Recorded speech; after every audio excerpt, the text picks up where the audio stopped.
Fáilte Gach Duine, you are all very welcome back to my channel. In today's video, I am going to be showing you how to use a loop pedal. So we're going to be starting with a basic one, the ditto pedal. I'll bring it up here beside me so you can see exactly what I'm using with my foot. So let's go over a loop pedal basics. This is just a single step loop pedal. So that means there's just one button on it that you click with your foot, or if you have it on desk, you can push with your hand. But these ones are designed for the feet to have strong metal clickers on them that you can press with your foot. So you can see that when I press it, it's on, click it again, and that's recording, and I go over. So basic single step looper pedals work like this. You have a single step function, which is you record and stop record. That's all the single click does. So if I click it once, it's recording, click it again, that's now my loop complete. So that's the start and the finish of the first loop. Now the single step also has a function, a redo and undo function. So if you hold your foot on it, it'll undo what you've just done. So if you're adding layers to a loop, if you've strumming, bass, beats, lead, all going over it, and you're adding these layers to the loop and you're saving them all, and you make a mistake on the last one, so you're trying to create some sort of riff to play over the whole thing, and you mess up just a little bit, hold your foot down, count to 3, and that'll undo the loop. Usually a light or some sort of indicator will start blinking. Depends what pedal you have. Most of them do come with a light, or some of the more advanced ones do have system where it counts you in and stuff like that. But I'm just sticking with this basic one because a lot of people out there trying it will probably go for a cheap version, some sort of click thing. Now I'm not saying this one's a cheap one. This is the best budget one I could buy. So it's the lowest range of the highest quality that I could get. These ditto loopers. I picked up a few of them just to mess around with and try them out, and gave them to a few of my students to try out as well, and they all found it fairly easy. So single click record, single click to finish that loop, to close off that loop, a hold down to redo and undo, double click to stop. So if you are doing a loop and it's running and you want it to stop, just 1, 2, click, click, and it is done. And then if you want the whole thing to be erased, so you're at the end of the song and you want the whole thing to finish, you click it twice, but you hold on the second. So it's 1, 2, hold it down, and that's how you get rid of the whole thing. So in today's video, I'm going to be using Little Talks as our example. Now, if you like these videos, if you want to learn more about loop pedals and you want me to continue this as a series, hit that like button and hit that subscribe button. It lets me know that you like this content, and it will make sure that I know you know that you liked it, and then I can make more content about loop pedals or about this material that you like. So if you're not hitting that like button and you're just watching it and you're saying, oh, that was a good video, and you skip on, then I don't know you've liked it. So hit that like button, let me know that you do like this content, and then I'll make more of this. And then if you don't like this content, obviously don't hit the like button, and I'll stop making this content, and I'll change it to something else. But add a comment then, let me know what you do want me to do content about. But loop pedals seems to be a big thing ever since Ed Sheeran came out. Now I do have a load of different ones, RC as well. I have like the RC 30, 300, and different variants on that, and I have different function pedals as well. So it'd be great to do a pedal series where we just go through different pedals, how they all work. But I'm going to start with this loop pedal one. Today's example, like I said, is Little Talks. 4 chords we're going to need is E minor, C, G, and D. Then your strum pattern is down, pause, down, down, up. And I have a little melody then to go into it as well. If you want to learn how to play Little Talks, I do have a tutorial on my channel. You can just check that out. But for now, we are just using the loop pedal. So I have my headphones here so I can hear the loop as well, because it's all connected. So I'm going to stick them on first. Now, and I can hear my voice back, which is kind of awesome.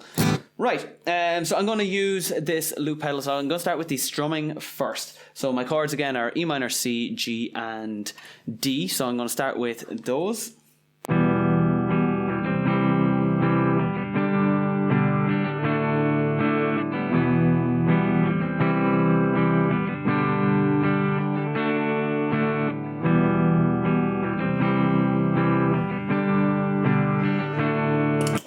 Okay, so that loop is complete. That's the first loop. Now what I did was I double clicked, which means it stopped, but if I hit the buzzer again, it's going to start up again and play it normally.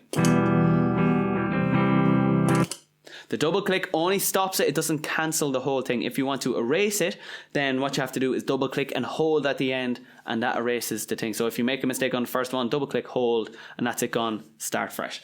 So next thing I'm going to do is add in bass notes. So we have E minor, C, G, D. So I'm going to hit a B for the E minor. So that's A string box 2. So I'm going to hit 2 of those, then 2 C notes, which is a 3 on that A string.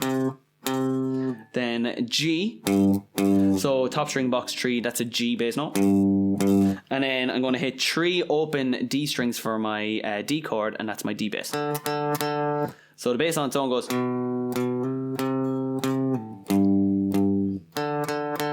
Right, and I'm going to play that over. Now I did do 2 loop cycles. I did 2 rounds of the strumming, and you'll see why it comes in perfect for the tab later on. So let's just play this again, and then I'll click it to add on this next layer. So let's just play it through. Now I can click on at any time and start that. So I'm going to start it now. So it's C.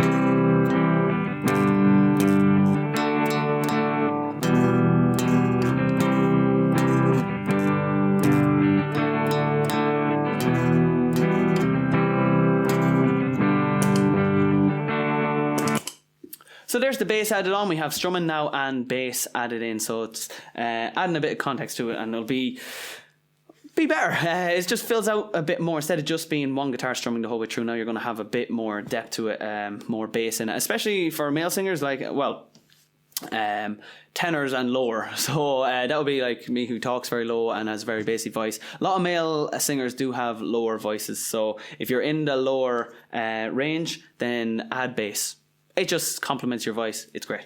Then we have the beats. Now, obviously, I'm using electric guitar, so it's hard to add beats on it. On acoustic, you can just bait away and add it. So what I'm going to be doing is I have to add the thumps and the chucks separately because I have the electric guitar. On the acoustic, all you have to do is tap, strum, tap, tap, strum. So you just close your fist and hit the side. Now, it depends where your pickup is. If your pickup is back here, then it's easy just to go tap, strum, tap, tap, strum, and that gives you your boom, boom, boom.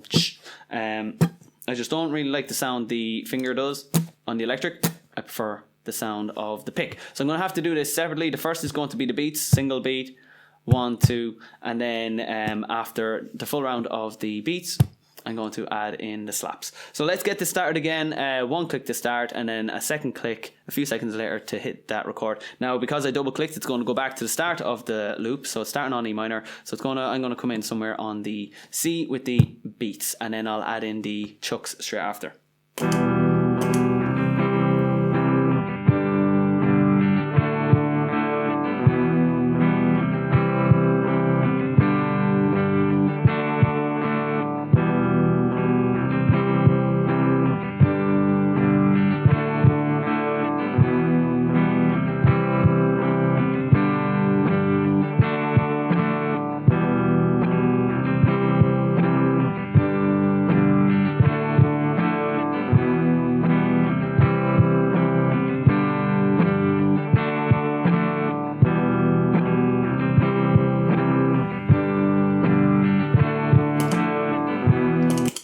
So there we have 3 layers. We have our strumming, we have our bass, and we have our beats. Next, what we do is we add in a little melody. Now, the melody I save for last because when I'm performing this song, I sing along to the majority of that. So I can sing along to that right now. It's a 4-chord song. 4-chord songs are brilliant for the loop pedal. Now, as you get more advanced loop pedals and you have more pedals on them, that's brilliant. You can do more songs. But for basic one-step pedals like this, the 4-chord songs are amazing. You can just hit that and let it play the whole way through for your song, and then you can lead over it, or you can add in different stuff with the guitar over it, or just put it to the side and go out, grab the mic and be a showman for the whole song. So the way that is now, that's perfect. I can sing along with that for the entire thing, but I want some backing to come in now as well. So I'm going to have 2 tabs, one higher tab, and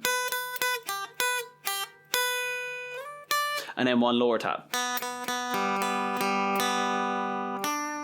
Right, so I'm going to play both tabs one after the other in the loop pedal, and that's going to be my redo and undo. So I want it when I'm singing the verse or the chorus, I don't want that tab to be played, so I undo it, and then when I want it to come in later on, I redo it.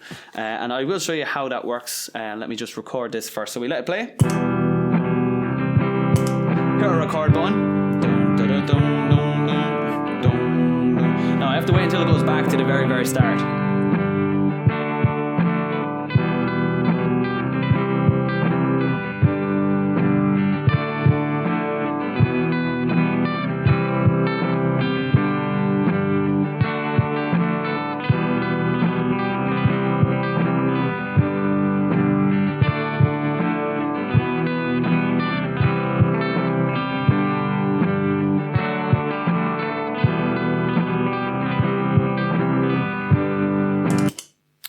So there is the melody on there now as well. So if I hit play, that's the whole song going to play.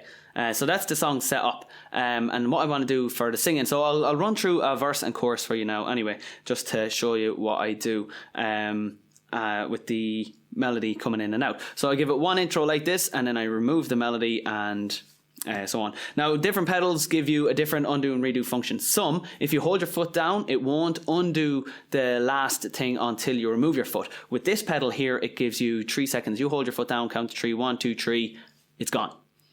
So you have to time it that it comes in at the end. So I usually come in on the da da da da da da, and then I put my foot down, da da, and then it comes out for the last bit, and I can come in singing then on the next part. So I can just use the pedal now. I don't have to play it live anymore. I can turn this off. Gone, right? So no sound from this anymore. I don't need it, and I can just play it with the pedal now. I still need my headphones because obviously that's running through, and I don't have a live speaker here. It'll interfere with the mics. So let us play this as an intro, and then I'll run through a verse, a chorus, and a little bit of an instrumental with the music coming back in.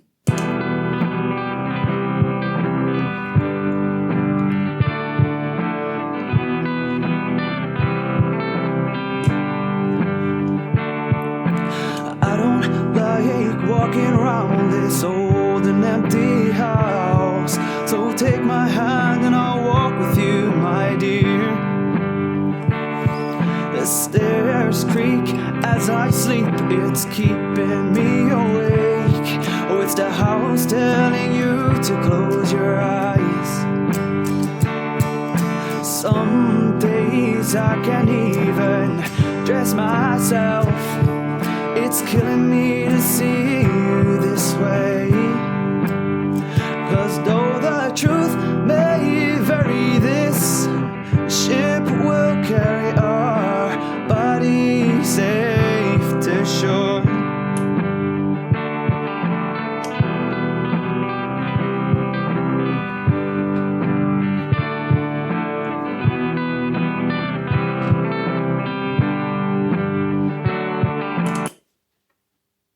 Now, so I double clicked, held it down, that's the whole song erased. I'd have to start from scratch if I want to go again. But you get the idea. That was a verse, chorus, and then I brought the instrumental in again. Usually then I'd undo that instrumental and go into verse 2, chorus 2, and let it play then kind of for the rest of the song until we're gone.